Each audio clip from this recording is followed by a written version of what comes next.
গণরোষে ক্ষমতাচ্যুত আওয়ামী লীগের অনেক এমপি মন্ত্রী নিজ এলাকায় রীতিমতো হরিলুট চালিয়েছেন। হামলা মামলা আর দুর্নীতিতে একচ্ছত্র আধিপত্য দেখিয়ে আঙুল ফুলিয়ে কলাগাছ হয়েছেন। তাদেরই অন্যতম একজন সাবেক রেলমন্ত্রী ও রাজবাড়ী ২ আসনের এমপি জিল্লুল হাকিম। একসময় টাকা ধার করে নির্বাচনী লড়াইয়ে অবতীর্ণ হওয়া এই লোকটি পালিয়ে যাওয়ার আগে গড়েছেন হাজার কোটি টাকার সম্পদ।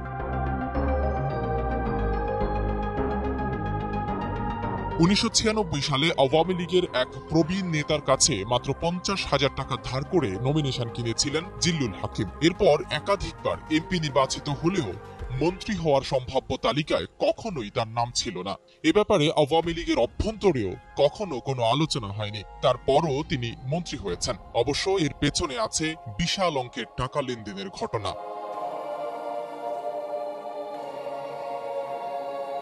আওয়ামী লীগের শীর্ষ পর্যায়ের এক নেতার সূত্রে জানা যায়, দ্বাদশ জাতীয় সংসদের একতরফা নির্বাচনে জয়ী হওয়ার পর চলতি বছরের শুরুতে মন্ত্রী হতে তোড়জোড় শুরু করেন জিল্লুল হাকিম। এরপর ২০০ কোটি টাকার বিনিময়ে মন্ত্রিত্ব কিনে নেন তিনি। এ ব্যাপারে তাকে সহায়তা করেছেন সাবেক প্রধানমন্ত্রী শেখ হাসিনার নিরাপত্তা বিষয়ক উপদেষ্টা তারিক সিদ্দিক।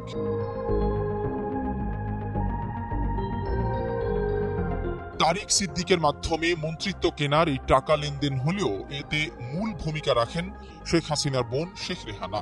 সম্পর্কে শেখ রেহানার দেবর হন তারিক সিদ্দিক। সেই সূত্রেই রেহানাকে ধরে শেখ হাসিনার কাছ থেকে জিল্লুল হাকিমের জন্য মন্ত্রিত্ব বাগিয়ে নেন তারিক সিদ্দিক। এভাবে টাকায় কেনা মন্ত্রিত্বের চেয়ারে বসে ক্ষমতার ভয়াবহ অপব্যবহার শুরু করেন জিল্লুল হাকিম।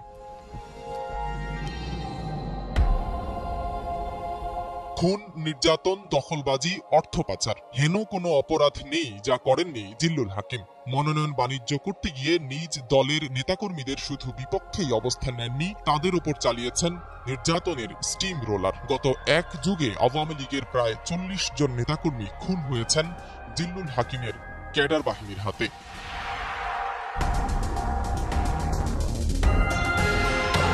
অভিযোগ রয়েছে, এলাকার স্কুল, কলেজ, মাদ্রাসার দফতরি নিয়োগ থেকে শুরু করে বালি উত্তোলন, সাব রেজিস্ট্রি অফিস ও বিভিন্ন সরকারি অফিস থেকে ১৫% হারে কমিশন নিতেন জিল্লুল হাকিম। এসব টাকা তোলার জন্য তার ছেলের নেতৃত্বে ছিল ক্যাডার বাহিনী। কেউ টাকা দিতে অস্বীকার করলে তার উপর চালানো হতো অকথ্য নির্যাতন।